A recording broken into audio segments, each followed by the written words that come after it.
Mais les pasteurs n'arrivent pas à chasser ces démons-là.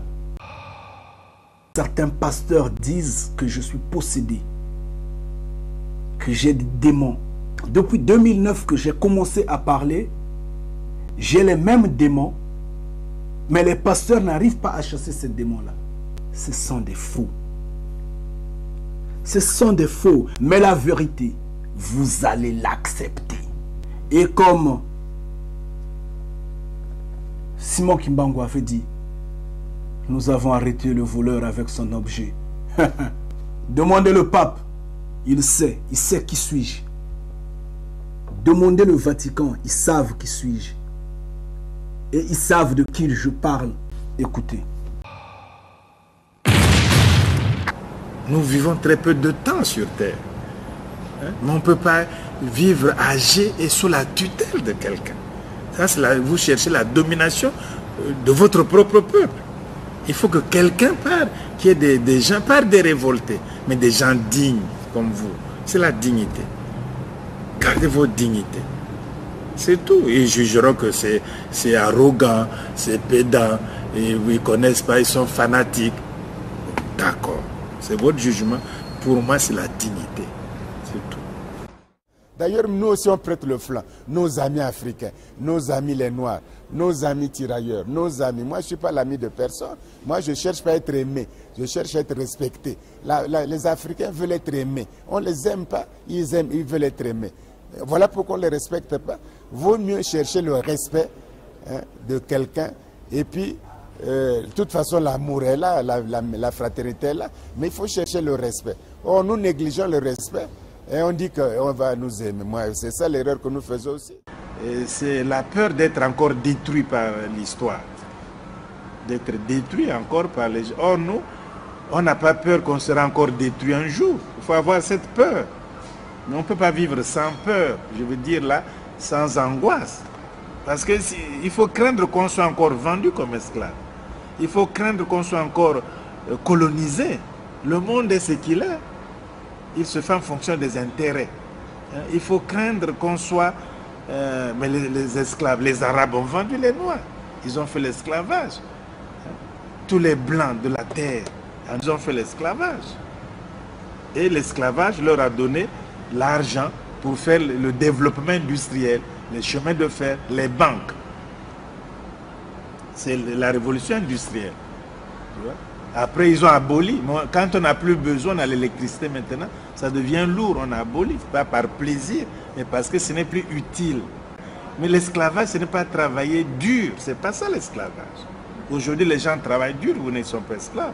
L'esclave, c'est que tu travailles, tu n'as pas un seul sens. Oui, tu n'as pas de salaire. Tu n'es pas payé, c'est un travail gratuit. Mais le développement, ce ne sont pas les aides. Tu peux donner à un esclave des aides, mais il ne sera jamais libre. Ce n'est pas les aides qui font de nous la liberté. Il faut voir son propos, qu'est-ce qu'on peut faire, qu'est-ce que nous avons, comment nous organiser, comment faire. Parce que la France s'est développée avec quelle aide? La Grande-Bretagne s'est développée avec quelle aide? L'Allemagne, c'est avec quelle aide? Il n'y avait pas de banque mondiale, il n'y avait pas de toutes ces histoires-là. Les Chinois se développent avec quelle aide? Les banques mondiales ne sont pas en Inde. Avec comment ils se développent. Mais nous, on nous a inculqué dans les moyens de nous lier. C'est de dire qu'il y a les aides. Et du coup, quand tu as les aides, tu as les dettes. Alors, tu ne peux pas te développer si tu es aidé, si tu es endetté, tu n'as plus l'initiative. Il faut que si on rompait carrément, directement, sans façon, avec la Banque mondiale, comme tant d'autres pays, avec le Fonds monétaire, une utopie créée pour nous, vous verrez qu'on va changer de rapport. Ils viendront plus aimables, en disant que non, etc. Mais ils savent bien qu'il ne faut pas libérer l'Afrique. Parce que si vous libérez l'Afrique, ils vont contre leur diamant, leur uranium, leur pétrole, leur bois, leur coton, leur maïs, leur riz, leur port, les eaux maritimes, ils vont tout contrôler. Mais s'ils contrôlent ça, s'ils dominent ça, ils vont faire leur bonheur. Et du coup, l'Occident va décliner complètement. Démographiquement, ils n'ont pas de matière première. Ils vont avoir le diamant où? Ils vont avoir l'uranium où? Pour le moment, ils raflent tout le diamant du Niger, tout l'uranium du Niger, tout, ils prennent tout, sans état d'âme. Ils vous disent on va augmenter la production pétrolière. Mais ils ne disent pas combien ils gagnent en augmentant la production pétrole d'un pays. Ils ne disent pas combien ils gagnent. Donc on est dans un truc là, tu vois, je sais pas, on n'a pas conscience de ça. Vous croyez que d'où ça vient là? Ils vont changer. Ils vont dire on vous embrasse et c'est fini maintenant. Hein? Ça serait peut-être pire. Avec le nucléaire, avec le sida, avec l'Ebola, avec mais ça sera peut-être pire. Hein? Il est temps de se réveiller, de décider et de tourner le dos à l'Europe. Ils ne pourront jamais aider. C'est une faute énorme de croire que l'Europe, la France, les États-Unis, ces pays esclavagistes vont aider l'Afrique. C'est impossible. Impossible. Ils ne pourront jamais, jamais, au grand jamais, aider généreusement le développement de l'Afrique noire. Jamais, impossible. Ils ne l'ont pas fait pendant 6 siècles, ils ne vont pas le faire pendant 50 ans. Ils ne le feront jamais. Vous croyez que la tendance va finir? Mais quand on vous prend l'uranium au Niger, quand c'est fini, on dit bye bye. Ouais. Mais ça ne va pas changer. Il ne faut pas croire que l'Europe, ce n'est pas du racisme, c'est la vraie vérité. Eux le disent. Moi, j'aurais été blanc européen, que je n'aurais pas travaillé pour l'Afrique. Pourquoi? Il faut que vous voulez leur demander qu'ils le fassent.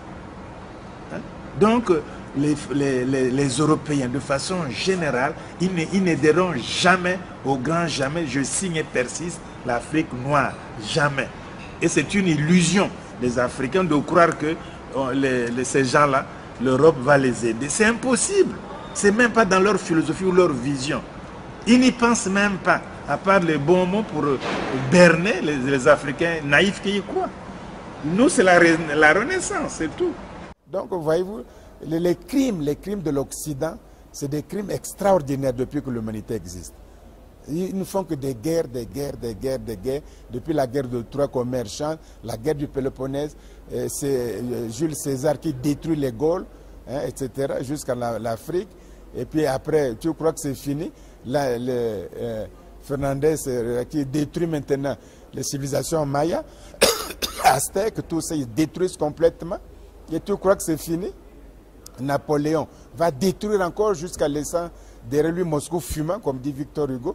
Tu crois que c'est fini encore? Première guerre mondiale, hein, de tout le sang qui a coulé. Deuxième guerre mondiale, Hitler bousille tous les juifs qui n'ont même pas beaucoup souffert, même pas 10 ans, et nous pendant 10 siècles. Et quand on parle de ça, on dit qu'on est victime, et qu'on a la conscience de victime, qu'on pleure trop, qu'on crie, qu'on n'est pas bien dans notre peau, etc. Voilà la chaîne de malheur que l'Occident nous a. Donc, quelqu'un qui vous a fait esclave pendant 10 siècles, c'est lui qui va vous donner les aides, qui va vous donner la liberté, qui va vous dire que maintenant développez-vous. C'est faux. Quelqu'un qui a dominé pendant 10 siècles ne peut pas brusquement de lui-même. On voit bien qu'il crée des fictions. France-Afrique, c'est une pure fiction. Heureusement que ça ne tiendra pas. Hein, la francophonie. Pourquoi il n'y a pas l'anglophonie, la lusophonie, l'hispanophonie? Il n'y a que la francophonie. Ça, c'est des illusions totales. Ça ne tient pas le debout. On peut faire l'amitié sans ces choses. Ça, c'est carcan. Faisons l'amitié, etc. Bongo a donné l'argent à tous les chefs d'État. Il faut même publier leur nom européen, à tous les hommes politiques français. Le président Bongo a donné l'argent à tous les grands hommes politiques français, sans exception. Mais il est mort, et maintenant, on dit qu'il a des biens mal acquis ou quoi là.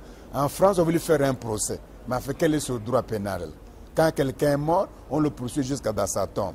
Mais voilà, l'âme française, c'est presque des crapules, quoi. Hein, quel est ce droit-là? Hein? On ne peut pas faire comme ça. Ça, c'est humilier toute la race noire. Et nous, on va à la francophonie encore, on va encore à la France-Afrique. Il faut rompre. C'est l'humiliation. On ne peut pas, quelqu'un qui est mort, qui vous a donné tant d'argent à tous les chefs d'État français et à tous les grands hommes politiques, sans exception. Il y a un jour, on publiera ses noms. Hein? Et voilà qu'il est mort. Hein? Maintenant, on dit qu'on va aller chercher l'enlever de sa tombe qu'il a eu au tribunal à Paris. Est-ce qu'on peut faire des choses? Quel est cet humanisme-là? Et tout le monde veut donner des leçons aux gens. Tu vois? C'est d'ailleurs des drogués. Hein? On dit que l'Afrique, il y a la drogue maintenant. Mais enfin, analysons ça. La drogue est d'abord les marijuana, les héroïnes, là, tout ça, ça vient de l'Amérique latine. Bon, ça transite maintenant par nous, là. Et ça va où? Qui consomme l'héroïne plus que tout le monde aujourd'hui? C'est l'Europe occidentale. qui consomme la cocaïne, plus que tout le monde aujourd'hui.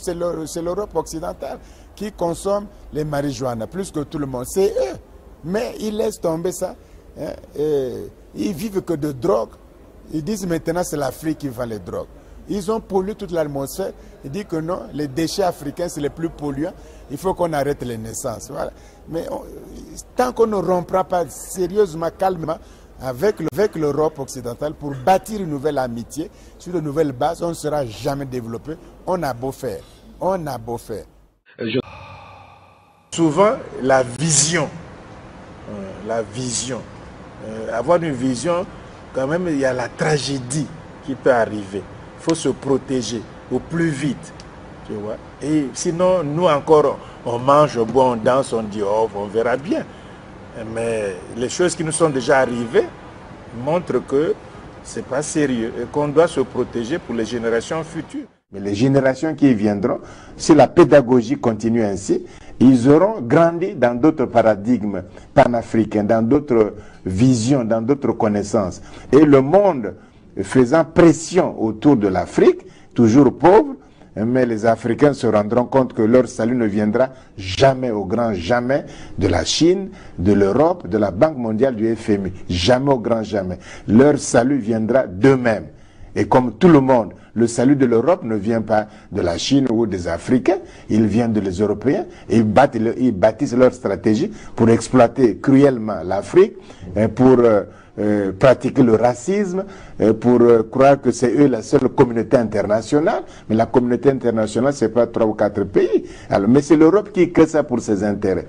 La Chine fait la même chose, l'Inde fait la même chose. Les Africains ne le comprennent pas encore. Chacun voit midi à sa Oui, les Africains ne le comprennent pas encore parce qu'on leur a donné de faux ensembles. Comme le Commonwealth, c'est un ensemble qui n'a pas d'avenir politique pour nous. La même chose, la France-Afrique ou l'Afrique-France, comme on voudra, ça n'a aucun avenir, ni pour la France, ni pour l'Afrique noire, francophone. Il n'y a aucun avenir. Il faut se déterminer. Hein, et tout ce qui est arrivé ici-bas dans l'histoire de l'humanité, c'était dû à la détermination humaine. À la détermination humaine. Les peuples qui ne déterminent pas, qui ne décident pas, c'est-à-dire qui manquent de leadership pour décider, ben, ils subissent. Ils subissent. Alors, selon vous, comment vous expliquez cette faiblesse de nos leaders, de notre leadership, vu qu'on a des intellectuels, on a de bons médecins, on a de bons scientifiques, on a de bons artistes. Alors, qu'est-ce qui fait que l'Afrique n'arrive pas à avoir un bon leadership? Vous avez des yeux voilés. Ouvrez vos yeux. Le cerveau. L'heure est arrivée pour vous repentir. Je répète et j'insiste. Il y a au moins 2 raisons. Il y a d'abord, tu sais, quand on décide, quand on veut faire, c'est la politique. C'est la politique. Alors la politique, on peut la faire de 2 manières. Je peux faire la politique pour mes propres intérêts et je peux faire la politique pour les intérêts généraux, les intérêts collectifs, les intérêts du peuple. Or, souvent, nous plaçons nos propres intérêts au-dessus des intérêts de la nation entière. C'est ça le problème. Et on fait des compromis, on signe des contrats qui aliènent. Donc c'est une affaire de clairvoyance politique, de dévouement politique et de patriotisme.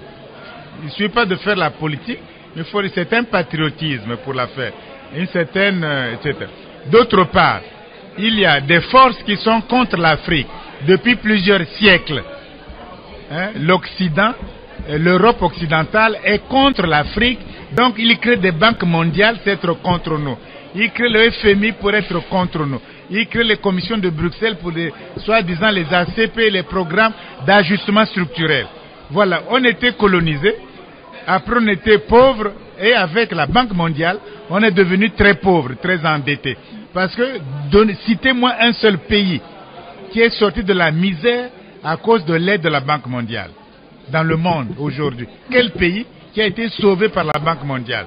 Mais nous allons là-bas tous les jours, alors qu'ils ont fait des programmes structurels, c'est des institutions de corruption, des scandales d'argent de corruption. Ils ne peuvent pas vous aider. les gouvernements européens, c'est les plus corrompus de la terre. Vous les adorez en Afrique. C'est eux les patrons de l'Afrique. C'est eux qui colonisent. Et l'Afrique est contente comme ça. Entre-temps, ils ont le chômage, une jeunesse inoccupée, dans le désespoir, qui se jette dans les Canaries, que les militaires espagnols tuent dans les Canaries, en disant que c'est les requins qui les ont mangés. Et puis ils montrent quelques gens qui ont été pas sauvés. Mais les autres ont été criblés de balles. Voilà pourquoi on ne les montre jamais. On dit il y a 200 morts. Mais on ne les montre jamais ces 200 morts. Les corps, jamais. Parce qu'on les a tués simplement. C'est criblé de balles, c'est tout. Et nous avalons ça. On ne fait rien, on ne parle pas. En tout cas, nous avons bien compris qu'il fallait absolument pour l'Afrique, en tout cas, avoir des politiques de rupture pour pouvoir se délier des chaînes en fait qui nous enchaînent, même pas des de chaînes rupture, du néocolonialisme. on n'a même pas besoin de politique de rupture. Tout ça, c'est des mots. Parce que quelqu'un a dit qu'il est le président de la rupture et les nègres copient qu'ils veulent. Il n'y a pas de rupture. Nous n'avons pas. Mais on peut pas il faut simplement être simple et courageux. Nous avons des problèmes. Nous avons des ressources culturelles, intellectuelles, scientifiques. Nous avons des ressources naturelles. Nous vivons dans un monde cruel et nous pouvons décider de faire autrement que nous le faisons maintenant. Il n'y a pas besoin d'employer des mots, de copier le vocabulaire de l'autre. C'est ça notre faiblesse. Quand quelqu'un parle de rupture, je suis le président de la rupture, les nègres copient la rupture. Il parle de l'union de ceci, on copie.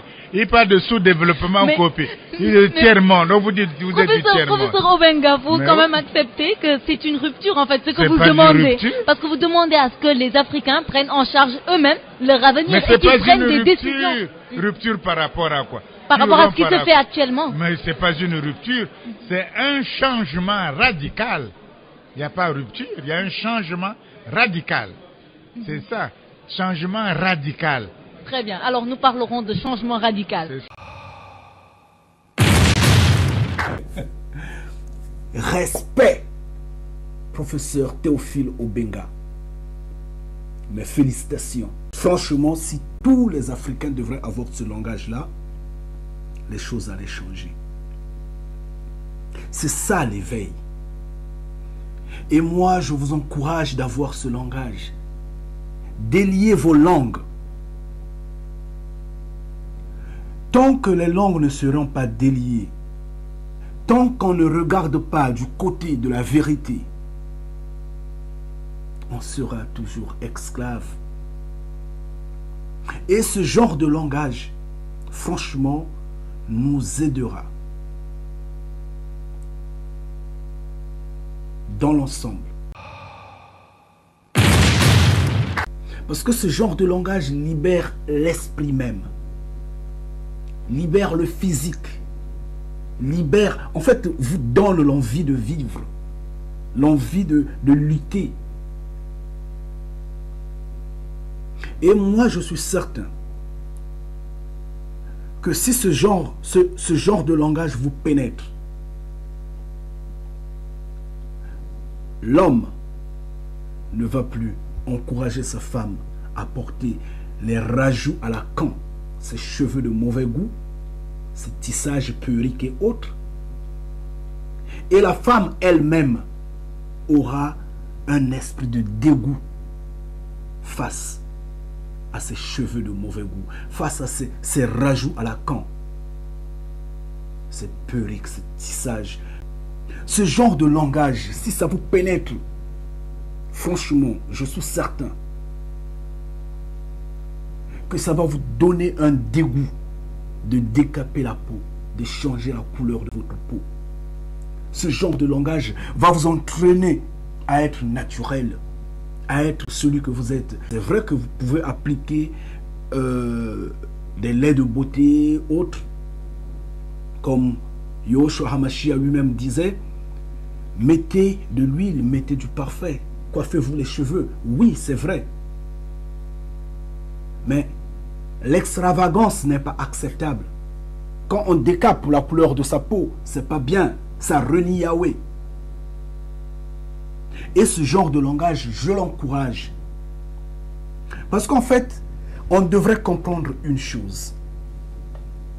C'est que toutes les religions sont fausses. À la base, quelles que soient les formes toutes les religions sont fausses. Les religions ont été faites, ont été montées pour nous exploiter, pour nous détruire totalement. Peut-être nous, c'est mal dit, parce qu'en fait, quand je dis nous, je me mets dans la peau de l'homme noir, mais pour détruire, pour exploiter les peuples de la terre. Et quand je me retourne face à l'Afrique, ces religions ont été montées pour bien écraser l'Afrique. Jusqu'à quand allons-nous dormir?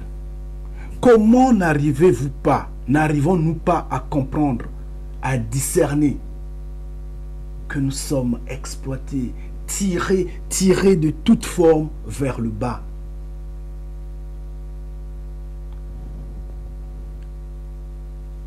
Regardons par exemple le cas de l'islam. On dit que c'est une religion d'amour. Prenons le cas de la Syrie. Ils s'entretuent entre eux. Ils s'entre-déchirent. Prenons le Yémen. Prenons le Liban. Regardons du côté de l'Arabie Saoudite. Qu'est-ce qu'on n'a pas fait aux Noirs en Arabie Saoudite? Juste récemment, à peine quelques mois, on a chassé les Éthiopiens.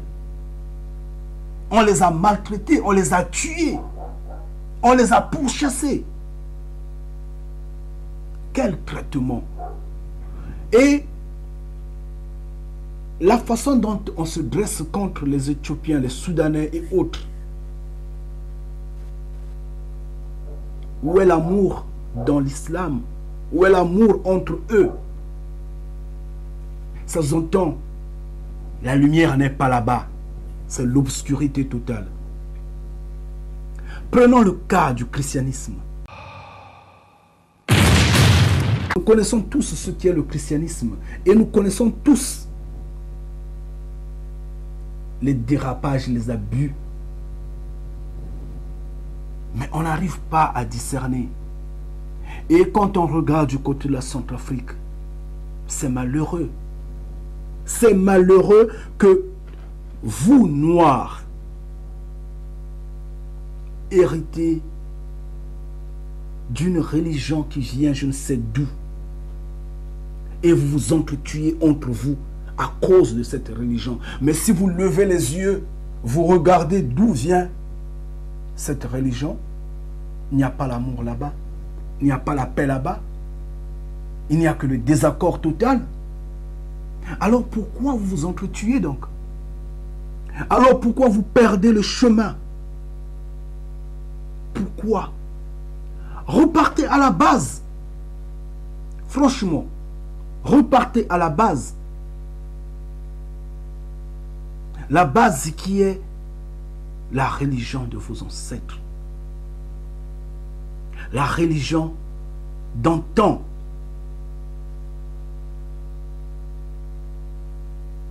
J'insiste que toutes les religions venant de l'extérieur, venant de l'étranger, sont fausses. Toutes les religions venant de l'Orient et de l'Occident sont fausses. J'insiste. Parce qu'en fait, ces religions-là ne prônent pas l'amour, ne prônent pas la paix. Et ça ne fait que nous déchirer. Les Africains doivent arriver à ce stade de réflexion, de comprendre que si la religion est supposée apporter la paix, l'amour, et que deux des leurs se battent entre eux, l'amour n'y est pas. Le catholicisme l'a prouvé. Ils se sont déchaînés sur tous les peuples, les tuer, les ravager, les détruire, pour rien. Justement pour asseoir leur domination. L'islam arrive également avec cette même lancée. Et tout ça, ça marche sur la peau noire. Les Africains ne comprennent pas. Ils se versent en masse dans ces religions-là. Mais pourquoi vous vendez votre crédibilité à cause de la nourriture, à cause du pain, à cause de l'argent? Pourquoi? Vous oubliez que l'argent vous aviez été donné par Yahweh et que l'Afrique est la terre la plus riche de la terre. Vous ne le savez pas. Et donc, il suffit seulement de rester calme et d'être ensemble pour que le monde vous envie. Vous laissez emporter. Attendez, franchement, essayons de grandir. Il n'y a qu'une religion qui est juste. Cette religion-là, c'est la religion des prophètes. Cette religion-là, c'est le spiritualisme. Soyez spirituels. Cette religion, qui est la religion des prophètes, j'insiste, vous appelle à prier dans le secret. Priez à la maison. Oui. Apostasiez vos temples, vos je sais pas, mosquées, je sais pas, groupes de prière et autres. Priez à la maison, c'est ce que Yahushua HaMashiach disait. Priez dans le secret. Et Yahushua HaMashiach était venu pour former l'église spirituelle, le temple spirituel. C'est pourquoi il avait dit, je veux briser ce temple-là. Je veux le détruire. Et en 3 jours, je veux le reconstruire. Les gens n'ont pas compris. Et il a refait ce qui est spirituel. Mais franchement, soyons mûrs. Mais moi, ça ne m'étonne pas. Ça ne m'étonne pas. Au contraire, je suis un peu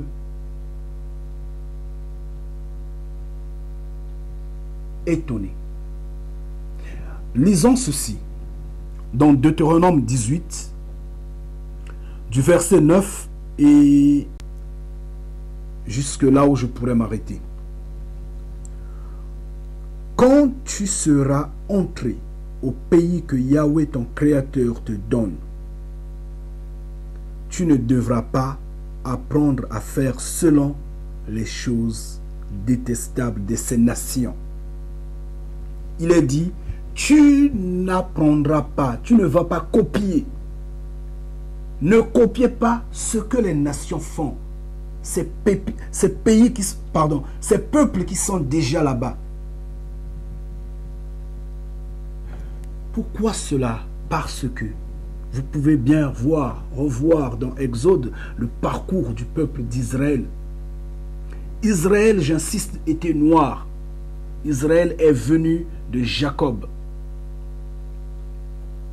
Et quand Yahweh prend avec lui ces tribus d'Israël, les emmène, il dit, ne copiez pas les nations. Ces peuples qui sont déjà là-bas.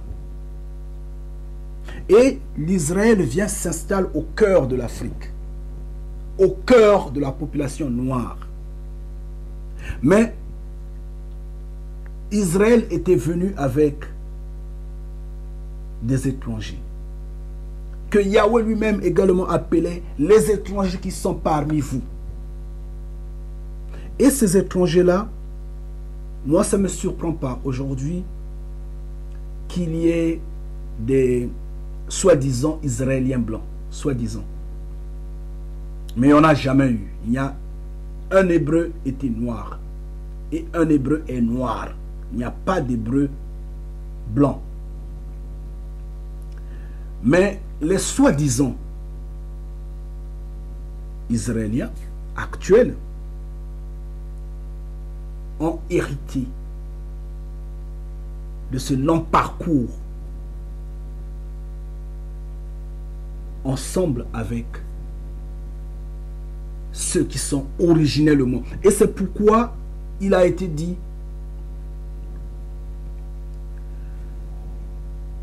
que l'Antichrist va s'asseoir dans la maison même de Yahweh, dans le temple même de Yahweh.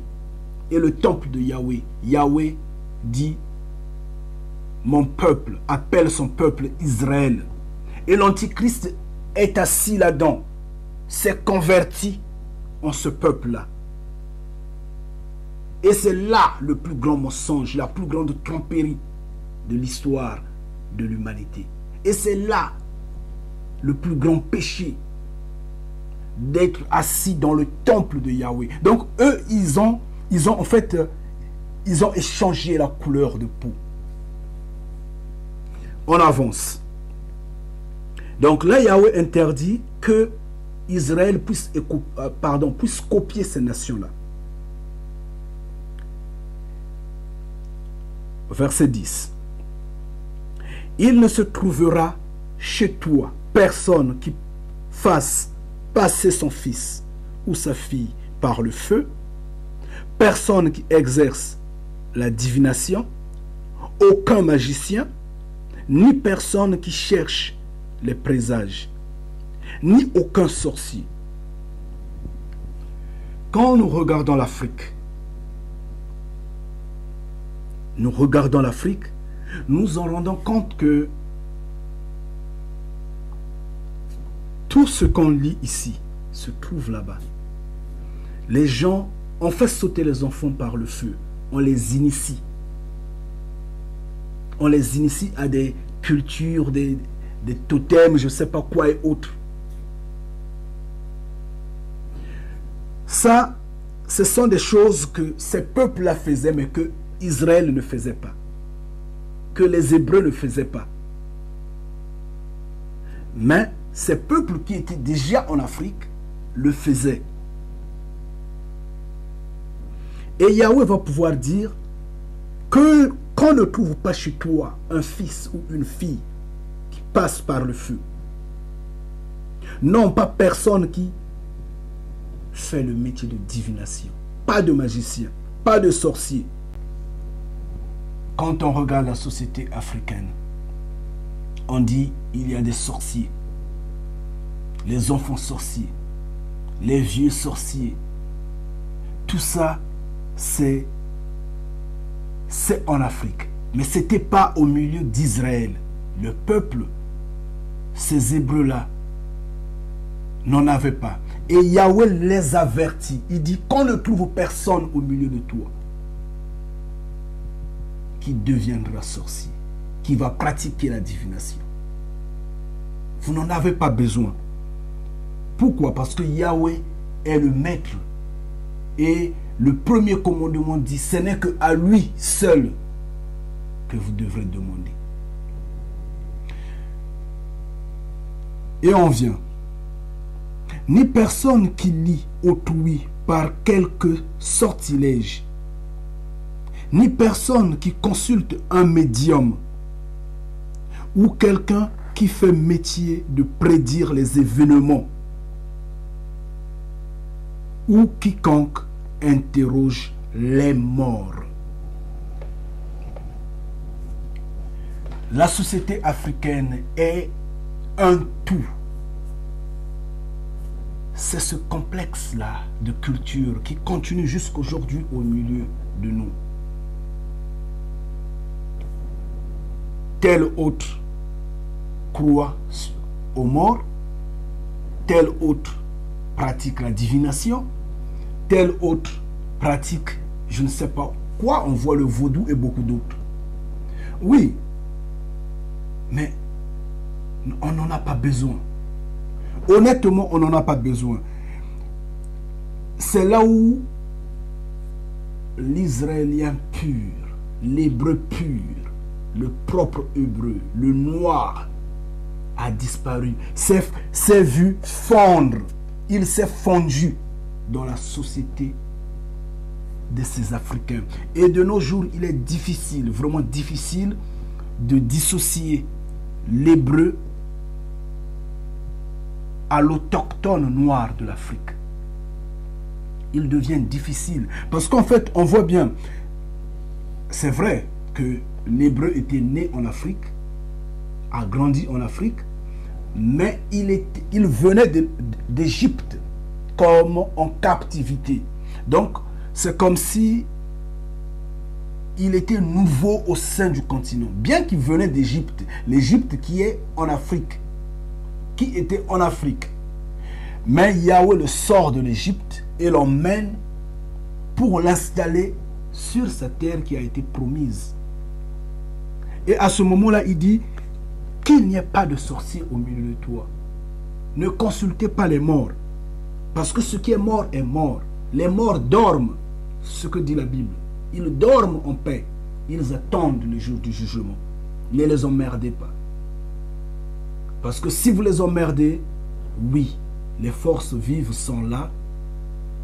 Il y a un retour toujours. Parce que le diable erre comme serait un lion affamé.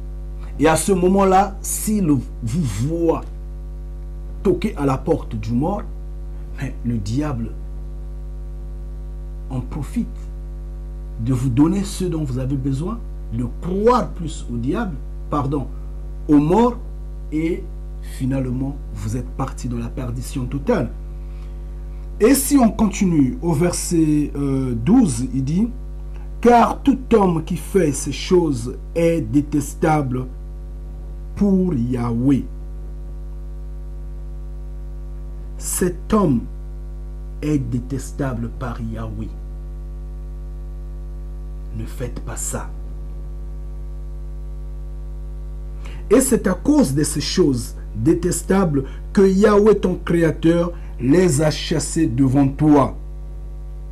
C'est parce que ces peuples-là, ces Africains-là, ces Noirs-là, les autochtones d'Afrique, parce que là, je prends les 12 tribus d'Israël, je prends les Hébreux comme les Israéliens comme n'étant pas africains.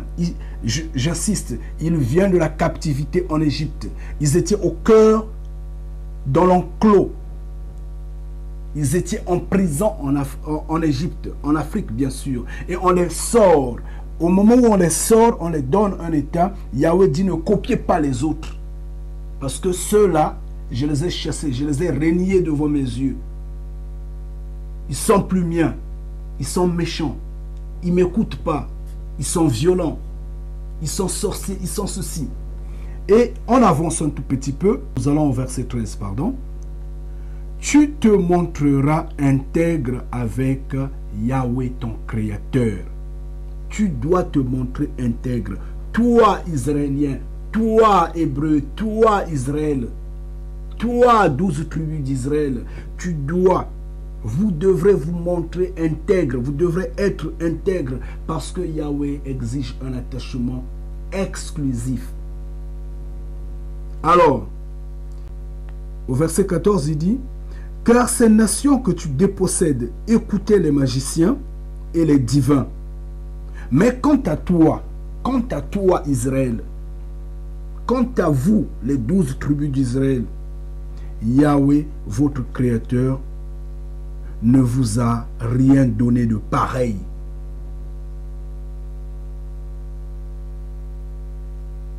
Il ne vous a donné rien de pareil. Je vais m'arrêter un moment là, avant de prendre le verset 15. J'ai toujours dit ceci à mes compatriotes. Les choses ont changé. Yahushua HaMashiach est passé. Il a tout remblé. Nous sommes maintenant dans la grâce. Parce que si on peut dire, on pourrait dire, oh, mais là c'était la loi. D'accord, c'était la loi. Mais le Deutéronome 28 continue de nous frapper. Nous ne sommes pas encore sortis du Deutéronome 28 parce que les ancêtres avaient désobéi et nous sommes toujours en captivité. Qui va dire qu'il est libre? Qui?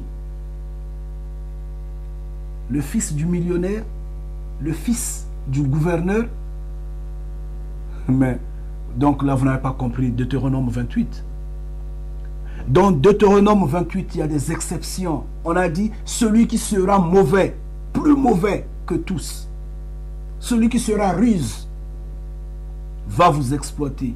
C'est lui qui va faire la mèche avec l'expatrié. Les étrangers sont au milieu de nous en Afrique. Ils nous dominent. Et c'est dans Deutéronome 28. Les étrangers nous dominent.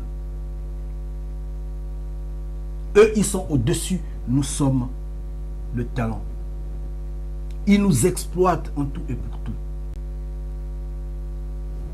Nous ne gagnons rien de cette terre-là. Nous y vivons, mais nous ne gagnons rien, nous ne bénéficions rien. C'est l'étranger qui domine en tout et pour tout. Et donc, l'enfant du millionnaire va dire, mais je suis noir et je suis riche. Je suis noir, mais je suis bien. Mais oui, lisez Deutéronome 28. Donc, malgré ce que nous sommes dans la grâce que Yahushua HaMashiach a apporté, nous sommes restés primaires, condamnés au Deutéronome 28. Parce que la colère, la flamme de colère de Yahweh s'était enflammée indéfinitivement. Mais il est dit que Yahweh n'a pas oublié son peuple.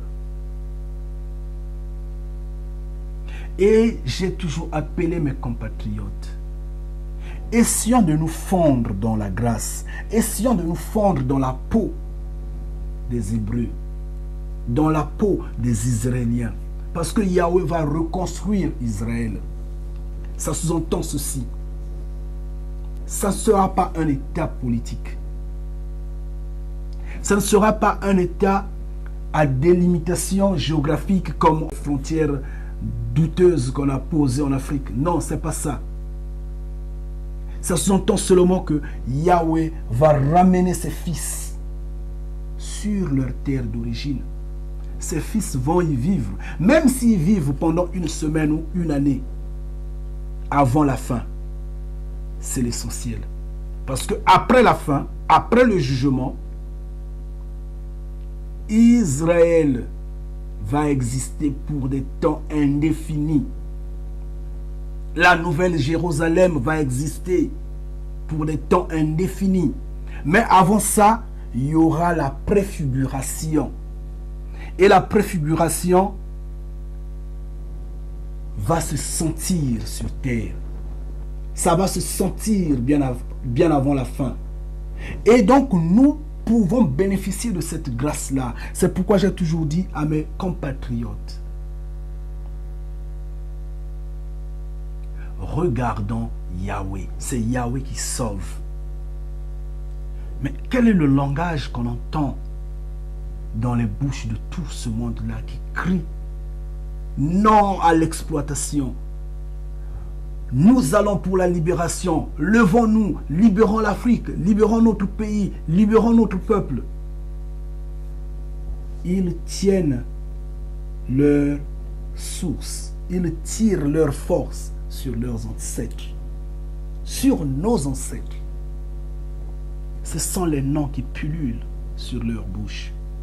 Les noms des ancêtres. Mais les ancêtres sont morts, laissez-les. Même s'ils étaient prophètes, ils sont rien devant la marche du monde. C'est Yahweh qui est important. C'est Yahweh qui est l'acteur. Parce que c'est lui qui a envoyé ces ancêtres-là. Et même quand ces ancêtres-là marchaient sur terre, ils marchaient au nom de Yahweh. Ils marchaient au nom du Créateur vivant de l'humanité.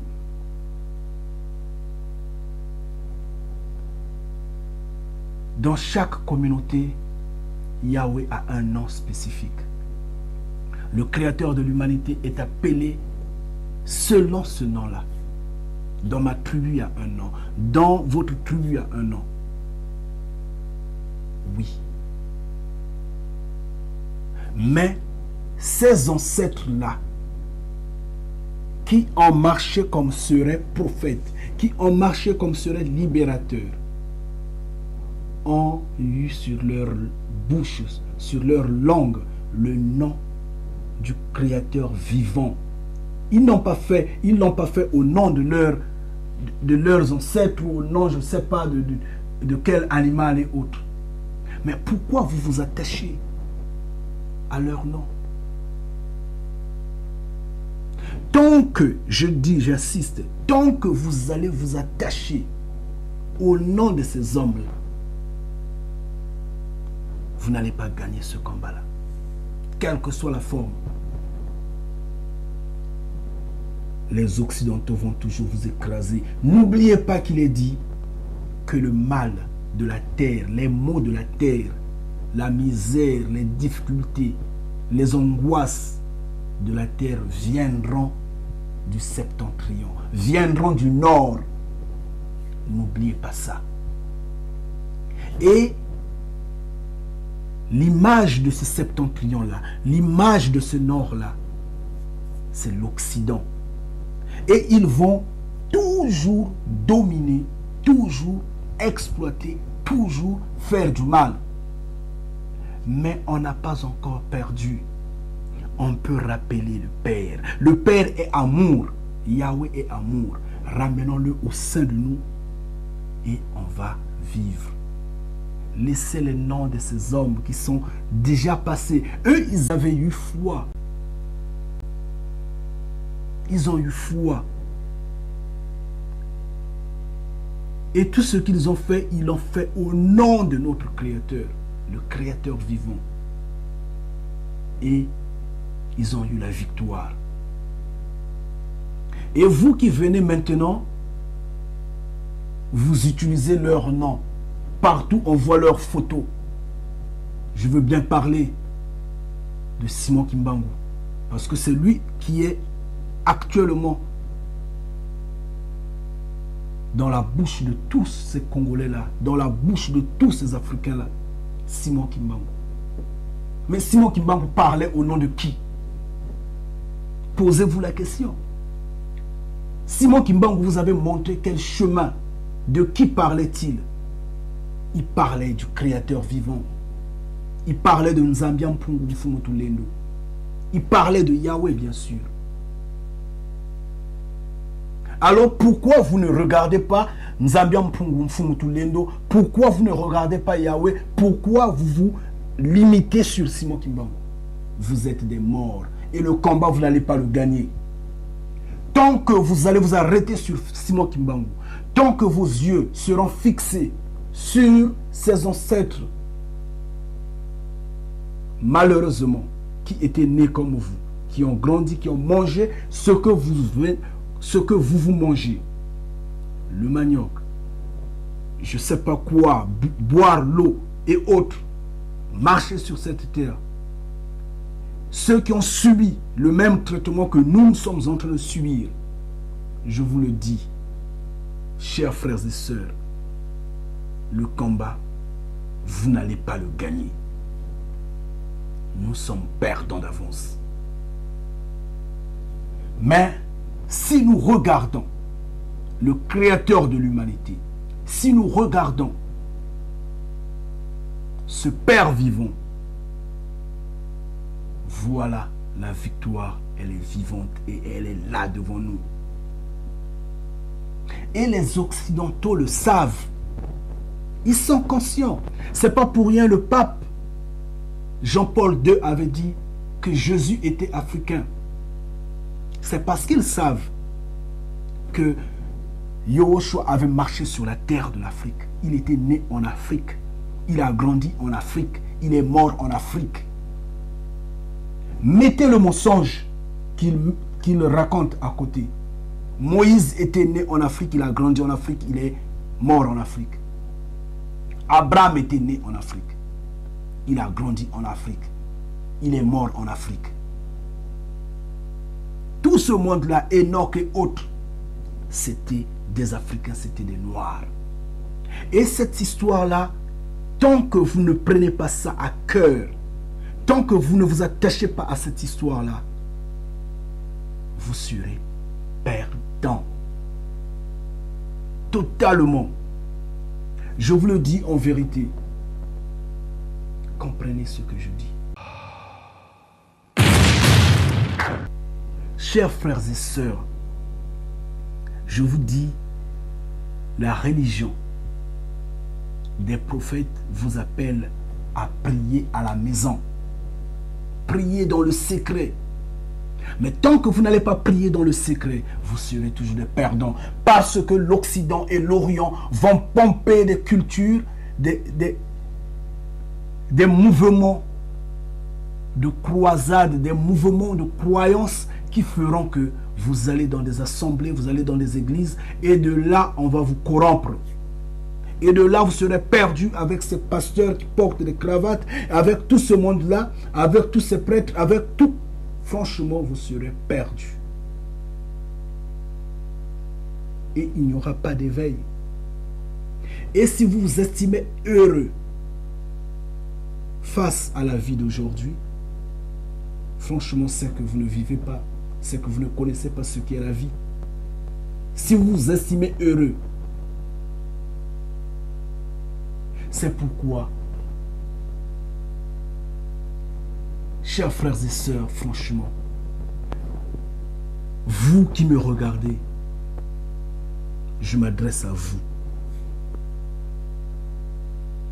Vous perdez votre temps à boire de l'alcool.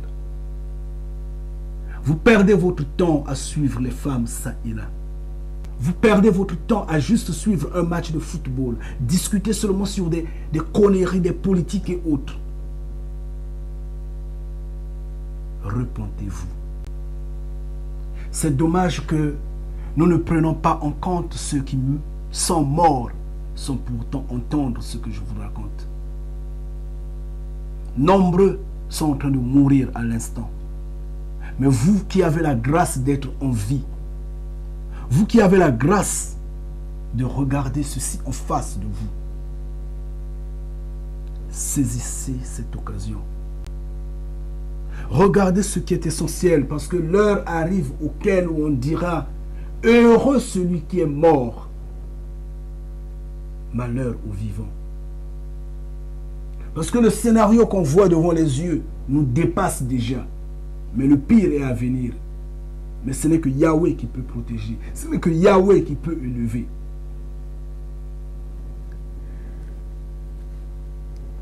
Continuons avec le verset 15. Un prophète du milieu de toi, d'entre tes frères, comme moi, voilà ce que Yahweh ton Créateur suscitera pour toi. C'est lui que vous écouterez. Un prophète du milieu de toi. Moïse était noir. Il dit un prophète du milieu de toi. Comme moi Moïse. Voilà ce que Yahweh suscitera au milieu de toi. Et tu dois l'écouter. Yoshua HaMashiach était noir. N'est-ce pas? Donc, je m'arrête là pour le moment. Yoshua HaMashiach était noir. Et il est sorti de la grandeur. Et chers frères et sœurs, je vous en prie, pour ne pas que l'on soit lent, parce qu'en fait, on va avancer, on va développer. Il y a beaucoup de questions qui me sont arrivées sur des points, le rétablissement de l'Israël ancienne, antique. Mais je crois que j'ai déjà répondu à ça. J'ai dit que ce ne sera pas un pays délimité. Chacun en particulier. Celui qui est membre d'Israël, si Yahweh t'avait choisi, si tu fais partie d'Abraham, de Jacob en fait, tu vas rentrer. Si tu es de Jacob, tu vas rentrer. Quel que soit l'endroit où tu es, Yahweh va t'attirer. Tu vas rentrer. Et une fois sur la terre de l'Afrique, ils vont se connaître. Parce que c'est là-bas où ils vont faire face à l'Occident. Il y a déjà la marque de la bête, n'est-ce pas? Il y a déjà la marque de la bête. Et la marque de la bête, est en train d'entrer en force, en vigueur, bientôt. Peut-être dans une année, peut-être dans 2 ans, peut-être dans 3 ans, peut-être dans 4 ans. Ça va rentrer en force. Et il est dit, tant que vous ne l'avez pas, vous ne pouvez pas acheter, comme vous ne pouvez pas vendre.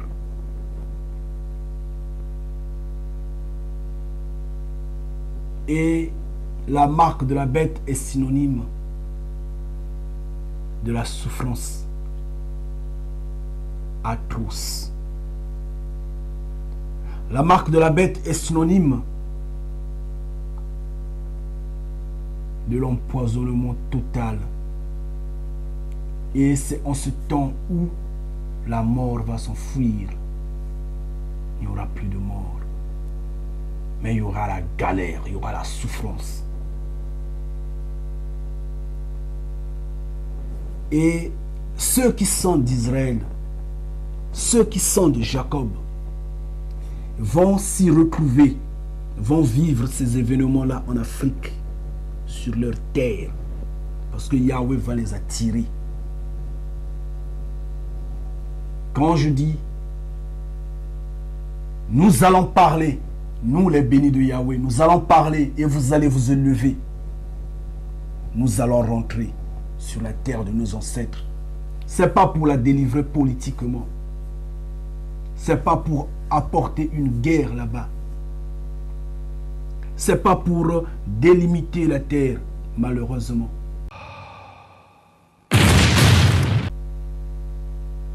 Ce n'est pas pour rentrer, faire le feu là-bas, non.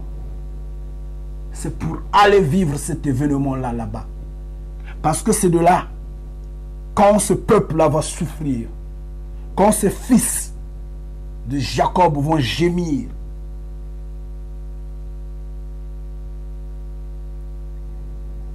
Yahweh maintenant va intervenir pour les protéger. Mais c'est là-bas qu'ils vont faire face à ce manque de marque de la bête en eux. Ce n'est pas tous les Noirs qui vont rentrer en Afrique. Il y a des gens qui sont accros, qui sont bornés dans la peau occidentale, qui sont bornés dans la culture occidentale. Ceux-là ne vont pas rentrer totalement. Ils sont là, ils vont rester en Europe. Ils vont rester en Occident. Il y a des collabos. Il y en a toujours eu. Au temps de Moïse, il y en avait. On a entendu parler de Dathan et sa bande. Il y en a toujours eu. Au temps de Jérémie, il y en a toujours eu. Il y a toujours des collabos. Il y en aura toujours. Mais ce qui est de Jacob sont pas des collabos. Parce que les collabos sont des morts. Ils ne s'y connaissent pas. Et Yahushua disait, laissez les morts enterrer les morts. Nous, on marche. Et les bénis de Yahweh doivent se lever. Et ils vont rentrer. Ce n'est pas une masse, telle une masse. Ne vous en faites pas, parce que j'ai déjà eu des réactions telles que, oh, quel est ce langage-là? Quel est le langage que tu utilises? Oh, nous allons rentrer, nous n'avons pas d'armes. Oui, mais c'est la vérité. Mais ce n'est pas politique. Certains m'ont dit, mais alors à propos de cette armée française que tu menaces? Non, mais je ne menace pas l'armée française, je n'ai pas d'armes. Je n'ai pas d'armée. Même si j'avais des armes, eux, je peux avoir des armes d'1 million, eux, ils en ont pour 10 milliards. Donc, ils vont m'écraser, ils vont me détruire. Je ne les menace pas. Je n'ai pas d'argument à les menacer. Mais je rigole sur leur défaite que Yahweh va les infliger. Parce que les armées, ces armées étrangères qui sont sur l'Afrique, sur la terre africaine, qui sont en Afrique, vont fuir. Et le temps arrive et le temps est là. Et je dis la vérité. Ces armées vont fuir. Les armes, ils vont les abandonner là-bas. Parce que eux, ils sont partis pour en fait accomplir la prophétie de la fin. La prophétie qui fera tomber Babylone la Grande. Ils sont partis pour ça. Ne rêvez pas, c'est pas la Russie qui va se battre contre les États-Unis. Non. Ils se connaissent. Ils ont les armes nucléaires. Ils ne vont pas se battre. La Chine ne va pas se battre avec les États-Unis. Ils ont les armes nucléaires tous. Ils ont des bombes atomiques et autres. Ils ne vont pas se battre entre eux. Les Français et les Anglais ne vont plus se battre. Ils ont les armes qui peuvent les endommager totalement eux-mêmes. Donc, ils se réservent. Maintenant, le problème, c'est quoi? Ils vont se fédérer à un moment donné. Ils vont se diriger vers l'Afrique. Ce n'est que l'Afrique qu'on peut exploiter. Donc, ils vont se diriger là-bas pour bien mater l'Afrique. Mais ce sera trop tard parce que les fils de Jacob seront déjà là-bas. Donc, au moins par leur présence, Yahweh dira assez, stop. Faites attention, je vous en prie, chers frères et sœurs. Yoshua Mashiach disait lui-même que celui qui va en captivité peut continuer en captivité. Que celui qui fait du mal continue de faire du mal. Que celui qui fait du bien continue de faire le bien. Donc celui qui trouve la vérité en Yahweh, qu'il suive Yahweh. Mais que celui qui trouve que non, la vérité est avec Dieu, ce soi-disant créateur venu de l'Occident, il peut suivre, il n'y a pas de problème. Et on verra. Et on verra. Donc quand Yahushua dit, j'ai également d'autres brebis ailleurs, il parlait de ces fils de Jacob qui sont éparpillés de par le monde, qui ne sait pas que le noir a été dispersé de par le monde. Qui ne le sait pas? Pourquoi quand on dit la vérité, les gens ne comprennent pas? Comment voulez-vous? Pourquoi poussez-vous les gens à dire ce que, en retour, vous direz qu'il est raciste, il est xénophobe, regardez son langage, il a un mauvais langage. Ce que vous voulez, on vous dit la vérité. On essaie un peu de vous emmener à adoucir votre foi. Vous n'arrivez pas à comprendre le message. Yoshua Hamashiach était venu aux siens.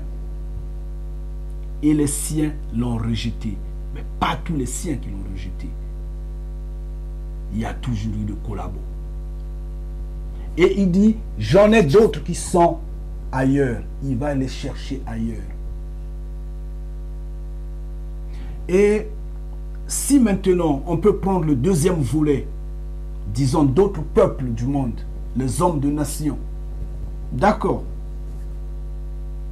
puisque c'est lui qui sera maître et roi de la terre après le jugement. Donc c'est normal que tous ces peuples-là soient soumis devant ses pieds, surtout que tout genou fléchira.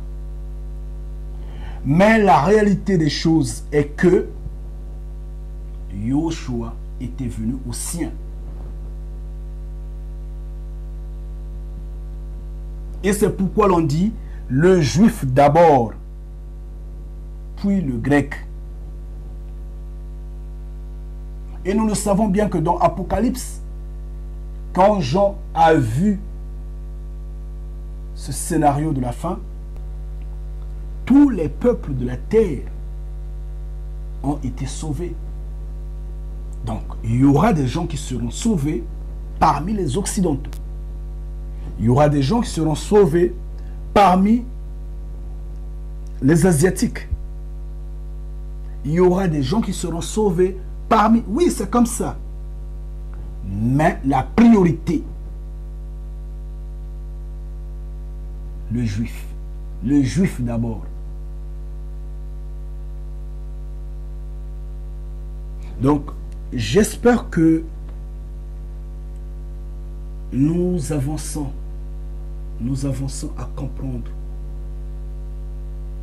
certaines variantes de ce message. Je vous appelle à vous repentir. Je vous appelle à prier à la maison. Je vous dis en vérité que Yahweh est le chemin, le pouvoir et la gloire. Nul ne peut avoir la vie si Yahweh ne lui a pas accordé cette grâce-là. Tout en notant que le Père a travaillé pendant la journée et la nuit, ses ennemis ont également semé. Alors là, faites attention.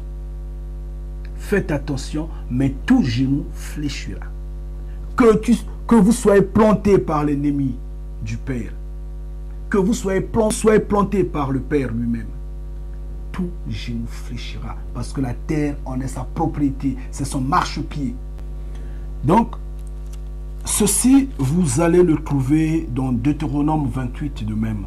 Cette partie que je viens de lire. Dans Deutéronome 28. Je ne veux pas dépisser Deutéronome 28. Je veux que vous lisez Deutéronome 28 en entier pour que vous puissiez le comprendre. Pour que vous puissiez avoir cet esprit de révolte en vous. Pour que vous puissiez prendre connaissance et naturellement devenir des hommes réfléchis. Pour que vous puissiez comprendre que vos églises venues de l'Occident vous ont longtemps trompé. Et c'est pourquoi Simon Kimbangu disait, le voleur, on doit l'attraper avec son objet volé et on l'expose. Et c'est pourquoi nous utilisons la Bible. Yahweh n'est pas pauvre pour nous donner une autre parole. Disons, un livre. Mais il dit non, utilisez la Bible. Et nous utilisons la Bible. Et par là, verset par verset, nous nous affrontons au catholicisme. Nous affrontons à ces églises venues de l'Occident. On démontre de A à Z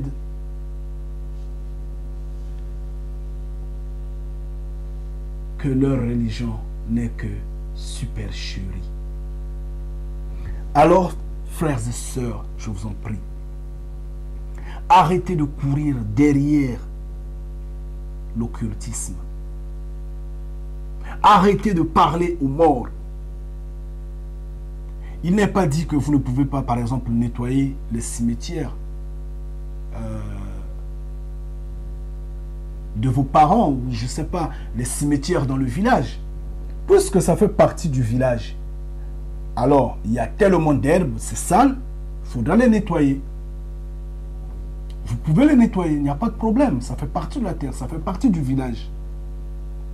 Mais, ne parlez pas aux morts. Vous pouvez nettoyer les cimetières sans pour autant parler aux morts. N'ayez pas croyance, n'ayez pas foi en eux. Ils sont morts, ils dorment. Arrêtez cette ignorance intellectuelle, spirituelle que vous avez. C'est ce qui vous entraîne dans des cultes diaboliques. J'insiste. Dans des sectes diaboliques. Arrêtez de vous ignorer vous-même. Il est dit, ne consultez pas quelqu'un qui fait métier de divination. Ne consultez pas quelqu'un pour vous parler de votre futur. Ne cherchez pas à connaître qu'est-ce que... Tout ça, c'est basique. C'est la mentalité animale, diabolique. La décision, c'est Yahweh qui la prend. Chers frères et sœurs, une fois de plus, je semble être sidéré.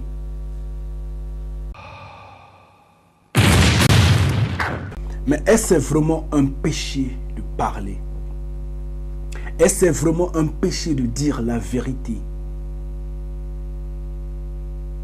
Quand ma bouche s'ouvre, quand je parle, certains pasteurs disent que je suis possédé, que j'ai des démons. Mais je leur dis de m'enlever ces démons-là, de les chasser, de me déposséder. Malheureusement, ils sont incapables. Depuis 2009 que j'ai commencé à parler, j'ai les mêmes démons, mais les pasteurs n'arrivent pas à chasser ces démons-là. Mais j'entends dire que dans leurs églises, ils chassent le démon par la grâce de leur faux Jésus venu de l'Occident. Leur faux Jésus, le Jésus blanc, aux yeux bleus, verts, avec des cheveux mous et lents, venus de l'Occident, les aide à chasser les démons dans des assemblées. Mais pourquoi ils n'arrivent pas à chasser mes démons? Alors là, je ne comprends plus rien finalement. Puisque nous parlons de deux Jésus, c'est différent. Nous parlons de Yeshua HaMashiach qui est noir, qui a des cheveux crépis, noir de peau, avec des yeux marrons, qui est né en Afrique, qui a grandi en Afrique, qui est mort en Afrique. Et eux, ils parlent d'un Jésus qui vient de l'Occident, alors qu'il n'y a pas de prophète venu de l'Occident. Ce sont des faux. Ce sont des faux. J'attends qu'ils m'enlèvent ces démons que j'ai. Personne ne vient me les enlever. C'est des faux. J'insiste, ce sont des faux. Mais la vérité, vous allez l'accepter. Je vous le dis en vérité. Je parle au nom de Yahweh. Je parle au nom de Nzambian Mpungu, de Mfumotu Lendo. Je parle du Créateur vivant, le Créateur de l'humanité, celui qui a créé toutes choses, celui qui a marché avec Enoch, avec Abraham, celui qui a veillé sur Moïse et le peuple hébreu, ces noirs, ces ancêtres, ces hommes valeureux.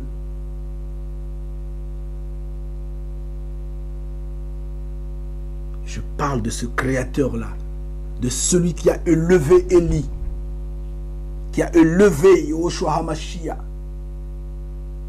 Je parle de ce Créateur-là. Ce n'est pas une copie venue de l'Occident. Ce n'est pas une copie venue de l'Orient. Non. Je parle de ce Créateur vivant. Celui qui avait regardé la terre et avait trouvé qu'il était mieux que le jardin d'Éden soit situé en Afrique. Celui qui avait regardé la terre et avait trouvé qu'il fallait tout donner à ce peuple qui sera sur la terre de l'Afrique. Celui qui est incontournablement le Créateur. Celui qui est incontournablement notre défenseur. Celui qui a eu mal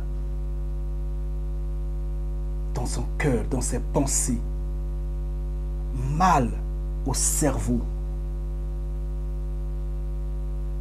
quand l'humanité, les hommes de la terre l'ont déçu, au moment où ils ont commencé à se multiplier, à aller dans la fornication avec les Elohim, avec Elohim. Moi, je parle de ce Créateur-là, celui qui a pris la décision d'apporter le déluge, celui qui a pris la décision de détruire Sodome et Gomorrhe, qui s'est indigné de l'homosexualité et d'autres pratiques à Sodome et Gomorrhe, celui qui a eu la décision de détruire la tour de Babel et de disperser ces scientifiques de par le monde. Moi, je parle de ce créateur-là, ce créateur vivant.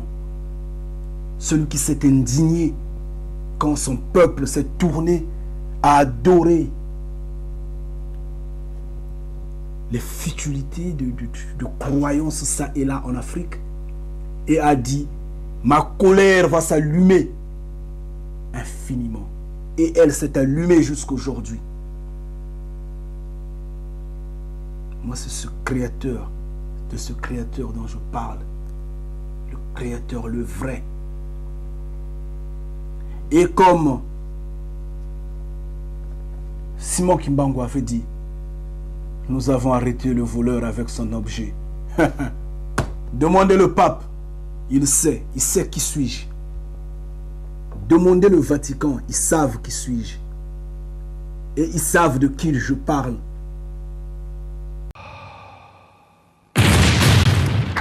Je veux vous quitter par ces mots, espérant et j'ai foi que Yahweh, lui-même qui est l'alpha et l'oméga, lui-même qui est tout pour vous, vous donnera plus de connaissances afin de comprendre ce que je dis, afin de comprendre pourquoi également je ne fais que crier, crier, crier, ce qui semble être inutile devant vos yeux. Mais l'heure arrive, j'insiste, l'heure arrive auquel vous-même direz, heureux ceux qui sont déjà morts. Du courage.